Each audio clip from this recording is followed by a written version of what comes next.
Tuhan bersamamu. Inilah Injil suci Yesus Kristus menurut Matius, bab 13 ayat 18 sampai dengan ayat 23. Yesus berkata kepada orang banyak, "Karena itu dengarkanlah arti perumpamaan penabur itu. Kepada setiap orang yang mendengar firman tentang kerajaan sorga, tetapi tidak mengertinya, datanglah si jahat dan merampas yang ditaburkan dalam hati orang itu. Itulah benih yang ditaburkan di pinggir jalan.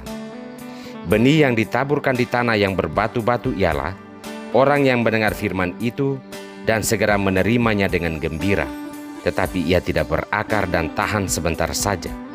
Apabila datang penindasan atau penganiayaan karena firman itu, orang itu pun segera murtad. Yang ditaburkan di tengah semak duri ialah orang yang mendengar firman itu lalu kekhawatiran dunia ini dan tipu daya kekayaan menghimpit firman itu sehingga tidak berbuah. Yang ditaburkan di tanah yang baik ialah orang yang mendengar firman itu dan mengerti, dan karena itu ia berbuah. Ada yang 100 kali lipat, ada yang 60 kali lipat, ada yang 30 kali lipat." Demikianlah Injil Tuhan.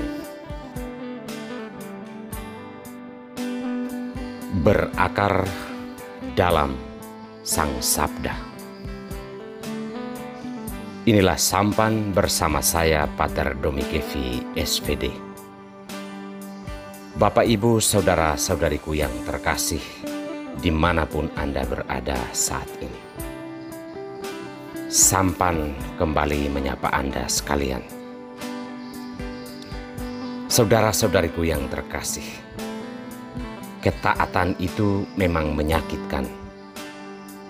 Karena ada begitu banyak keinginan yang tidak kesampaian. Dan hal-hal itu harus dikesampingkan oleh hukum dan aturan yang patut ditaati atau diindahkan. Itulah alasannya mengapa hanya sedikit orang yang mampu hidup dalam ketaatan sampai pada akhir hidupnya. Kelihatan di dunia bahwa orang yang taat itu hidupnya biasa-biasa saja. Tidak terlalu gemerlap, tidak tersohor, dan tidak terkenal. Malahan kelihatan seperti orang bodoh. Walaupun demikian, orang-orang taat adalah pemenang kehidupan yang sesungguhnya.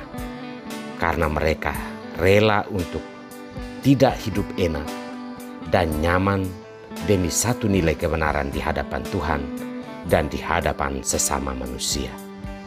Orang yang taat adalah orang yang berakar dalam sabda Tuhan. Saudara-saudariku yang terkasih, dalam bacaan pertama hari ini kita mendengarkan Tuhan memberikan ketetapan kepada bangsa Israel di atas Gunung Sinai.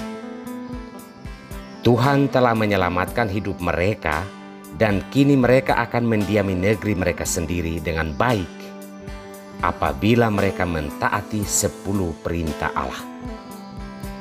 Isi dari ke-10 perintah Allah tersebut adalah bagaimana bangsa Israel hidup benar di hadapan Tuhan dan di hadapan manusia.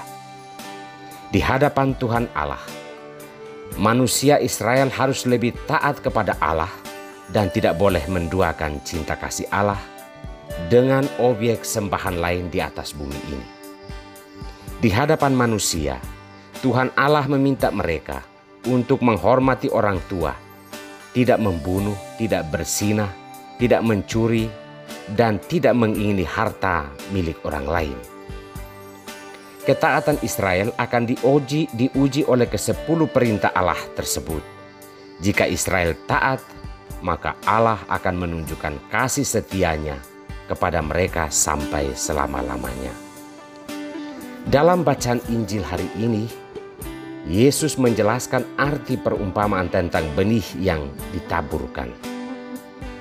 Bagi Yesus, sabda Allah adalah ketetapan atau hukum yang jika ditaati dengan benar, maka hal itu akan membawa hidup kepada kelimpahan yang berlipat ganda.